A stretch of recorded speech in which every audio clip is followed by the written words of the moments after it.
Hello friends, welcome to Learn with me. My name is Param. In today's video, we will discuss about pivotal part of English which makes your conversation effective and impressive in front of others. So if you want to become fluent English speaker, you have to study this part of English. Guys, I'm talking about phrasal verbs. In this video, we will learn about it. I hope this video will be fruitful to you. So watch this video, learn these phrasal verbs and try to use in your daily conversation. Without wasting time, let's get started. So guys, first of all, we need to understand what is phrasal verb. When we use a verb and preposition together, जब हम एक verb और preposition को इकट्ठा use करते हैं तो वो phrasal verb होती है. For example, pay back, ये एक phrasal verb है. Pay एक verb है and back एक preposition है. जब हम इन दोनों को इकट्ठा यूज करते हैं तो ये फ्रेजल वर्ब बन जाती है जिसका मीनिंग है अर्न्ड की हुई मनी को वापस करना या ली हुई मनी को वापस करना. पे जिसका मतलब होता है make a payment and back means return, जो मैंने पेमेंट ली है उसको वापस करना, that is called pay back. ये एक फ्रेजल वर्ब है. Next is come across. Come across means find unexpectedly, meet और फाइंड बाय चांस. जब आप किसी चीज के लिए सर्च नहीं कर रहे, आप कुछ और सर्च कर रहे हो बट बाय चांस आपको कोई चीज मिल जाती है, तब हम यूज करते हैं come across. Look at the example, I came across my childhood toys means I was not searching for my childhood toys but by chance I got them. Suddenly वो मुझे मिल गई. Come across, I came across my childhood toys. Next is answer back. To reply rudely to someone, चाहे वो आपकी authority है, कोई manager है, बॉस है, या फिर आपकी फैमिली में से कोई बड़ा पर्सन है जिसे आप रूडली आंसर करते हो. उन्होंने आपको कुछ भी कहा और आप बैक उन्हें आंसर कर रहे हो, then we use answer back. Look at the example, he was punished by his father for answering back. He was punished by his father for answering back. Next is get ahead.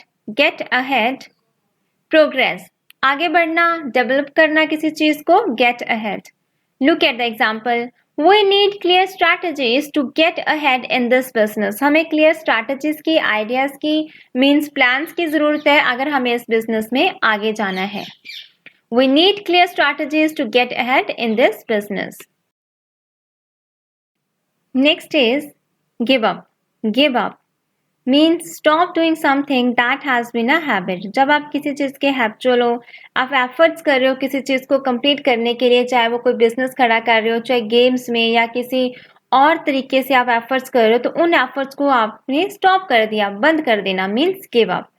Look at the example, if you want to get success in this business don't give up anything. अगर आप इस business में success हासिल करना चाहते हो तो कुछ भी मत छोड़ो. जो हैबिट है, जो आप यूज कर रहे हो, आइडिया, स्ट्रैटेजीज, उनको यूज करते रहो.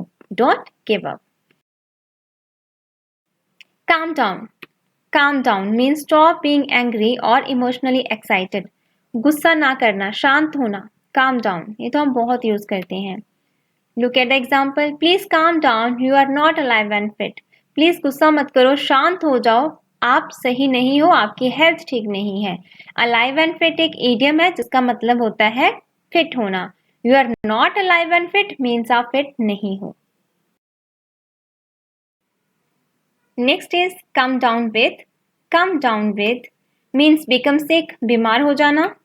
माई sister came down with typhoid. My sister came down with typhoid. Next is burn up. Burn up means to destroy something with heat और फायर. किसी चीज को खत्म कर देना हीट और फायर से. For example, he burned up his all old things. उसने अपनी सारी जो पुरानी चीजें थी वो जला दी. Get together. Get together meet, मिलना, इकट्ठे होना, स्पेशली फॉर सोशल रीजंस. कोई मीटिंग करना, इकट्ठे होकर किसी चीज पे डिस्कस करना, ज्यादातर सोशली रीजन से, बट अगर आप नॉर्मली भी इकट्ठे होते हो तब भी हम उसे गेट टुगेदर ही बोलते हैं. इकट्ठे मिलना, कोई मीटिंग करना, कुछ डिस्कस करना. Look at the example, we will get together in the park for discussion. हम सब पार्क में इकट्ठे हुए डिस्कशन के लिए. Next is break in. Break in means to enter a place illegally and with the use of force. Forcefully कहीं पे enter करना. For example, they broke in the bank last night and stolen money.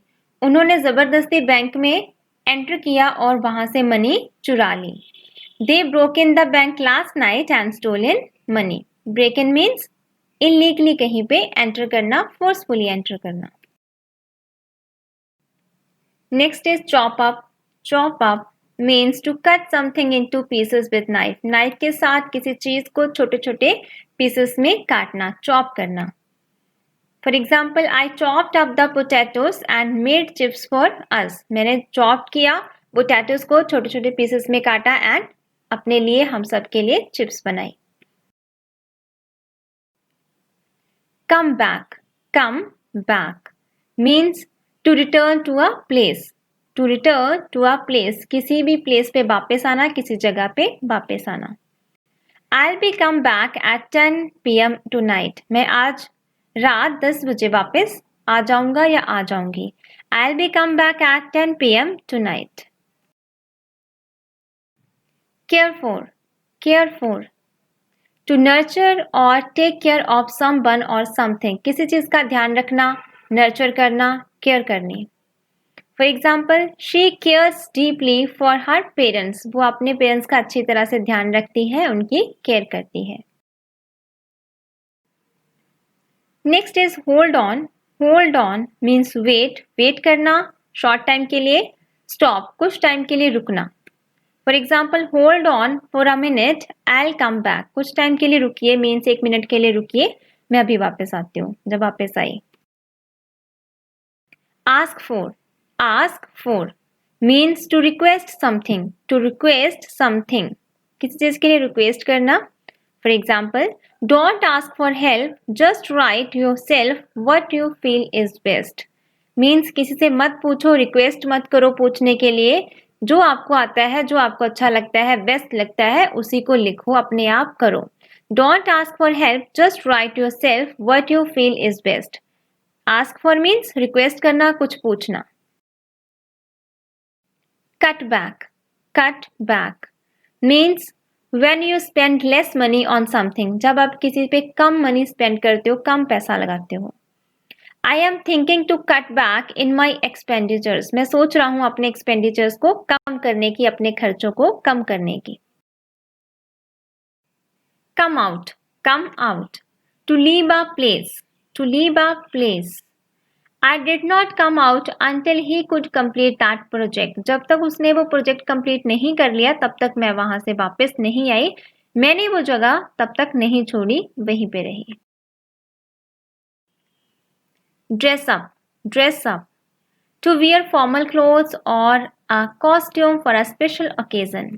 For example, I have to go for a party, so I need to dress up. मुझे party पे जाना है तो मुझे dress up होने की जरूरत है. Next one is help out. Help out. To assist people with something. लोगों की हेल्प करना, दूसरों की मदद करना, उनको असिस्ट करना. I really willing to help out. Can I do? मैं really आपकी हेल्प करना चाहता हूँ, willing हूँ, क्या कर सकता हूँ? Can I do? Look after. Look after means take care of. देखभाल करना. My uncle looked after me when my mother went to Delhi. जब मेरी मदर दिल्ली गए थे तो मेरे अंकल ने मेरी केयर की, उन्होंने मुझे देखा, संभाला. Look after means take care of. Next is stay out. Stay out means to spend time out of your own home. घर से बाहर टाइम स्पेंड करना. For example, I don't like to stay out with friends. I don't like to stay out with friends. मुझे friends के साथ घर से बाहर रहना पसंद नहीं है. Stay out means to spend time out of your home. घर से बाहर टाइम स्पेंड करना.